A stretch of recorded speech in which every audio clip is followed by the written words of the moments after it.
and welcome to my channel. This is the June 2019 monthly wrap up and stats video.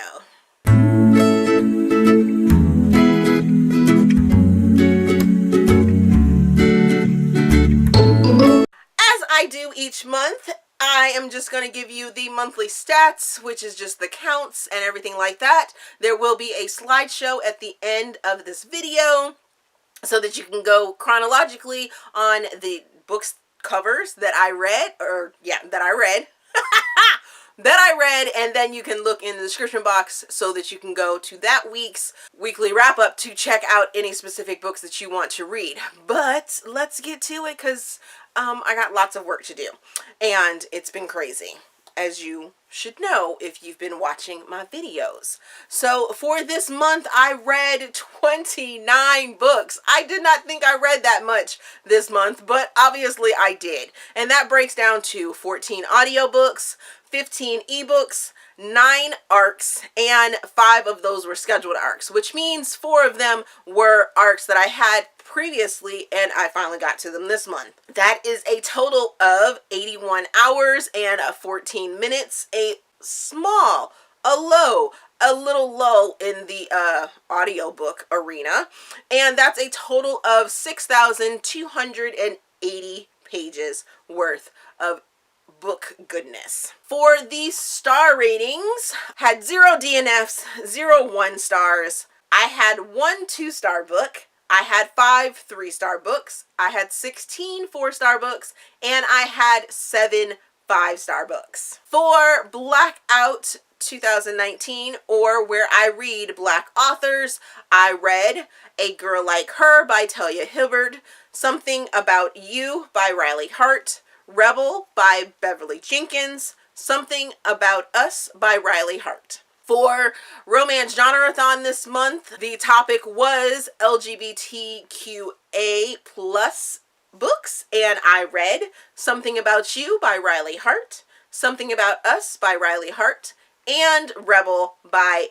Beverly Jenkins. For Romanceopoly, I read Freedom Farrier's Space. I read Something About You by Riley Hart, which is an LGBT book. For the Bad Boy Circus, I read The Fix-Up by Kendall Ryan, which is a bad boy romance. For Murder Mill, I read I Am Watching You by Teresa Driscoll, which is a thriller. For readathons that I participated in Smudathon, which ran from June the 3rd through the 9th.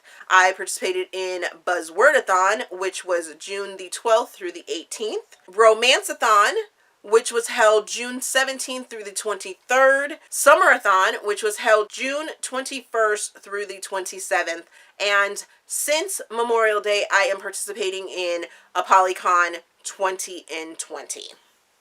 For bookish news, Read Bliss, the Read Bliss channel, who I am in partnership with, hyped my foodie book recommendations video, and you can always check that out over on their channel or down in the description box.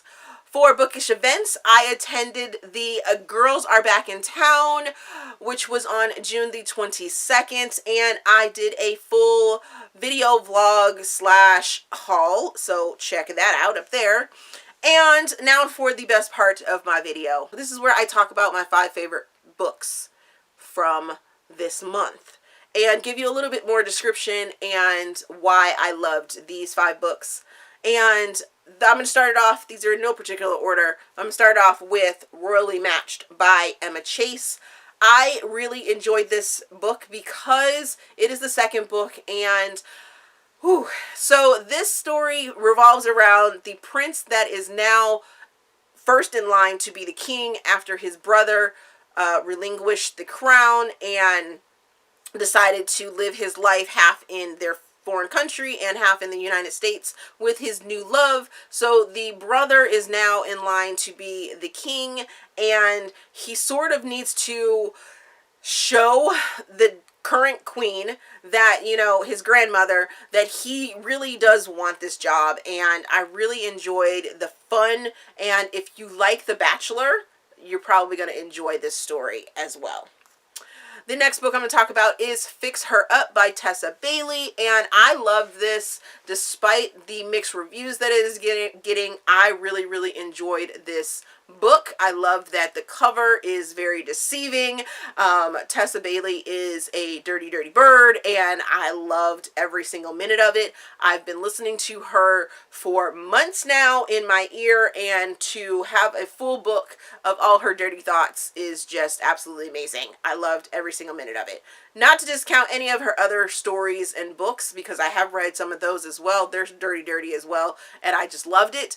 But I really, really enjoyed this one. It's about a baseball player who gets a bad name and is retired, has gotten passed around, is down on his luck, doesn't feel himself, and then you have that great trope of brother's best friend's sister, and she sort of pulls him out of his little, you know, downward spiral, and she has some issues and things like that, and the two of them work together to work themselves out, and I just loved every minute of it, and all the dirty, dirty times too. The next book I'm going to talk about is The Locker Room by Megan Quinn, and this is a new adult book at its heart. You have a star baseball player who is slapped in the face with a campus map by the nerdy master's transfer who is, you know, trying to find her way along campus. And there is a myth and rumor that has been going around about the locker room, that if you take your girlfriend as a baseball player into the locker room, you are bound to be with her forever. I loved their banter back and forth. It started off as a laugh out loud book and ends as a laugh out loud book. There is a small portion in it that I wanted to like throw my book and was like, what just happened? But other than that, it was an amazing story, and I loved every single minute of it. The next book I'm going to talk about is Indefinite by Corinne Michaels, and this book is finally the story of Ashton and Quinn that we have all been waiting for. If you have read the Salvation series, other books, you know that Ashton and Quinn are a part of the SEAL team and friend group that had a story or hinted to a story. They've had off and on relationship throughout the series and everything like that. Well, this is their stories, and I was completely surprised by it. I knew there was going to be a cliffhanger because it is a duology. I knew it was going to be there. I knew it was going to come, but I did not see how it all ended up playing out, and it just left me like speechless. I really want the next book like now. I need the answers that I need, and yes, most definitely. And then finally, we're going to talk about Rebel by Beverly Jenkins. This is a historic Black romance novel, and it deals with a lot of the things that I don't necessarily like to read about, which is slavery and racism.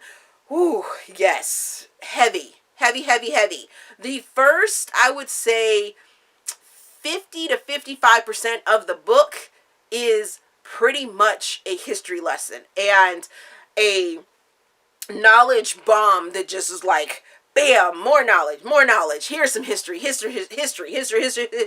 And at one point, I did feel like I was going to DNF this book, but I stuck it out because I know from past reading Beverly Jenkins books that she is really heavy-handed with the history, but at the same time, I'm learning something, and then she brings it out that this woman is super independent. I mean, you could see that she was independent and standing up for her rights to be who she wants to be, and whew, it's really heavy. It's a bit of a hard take if you are sensitive to any books that deal with slavery or racism and things like that. But if you make it through, you're going to see that it is just an amazing, beautiful love story that deals with heavy topics in a historical manner. That's my video.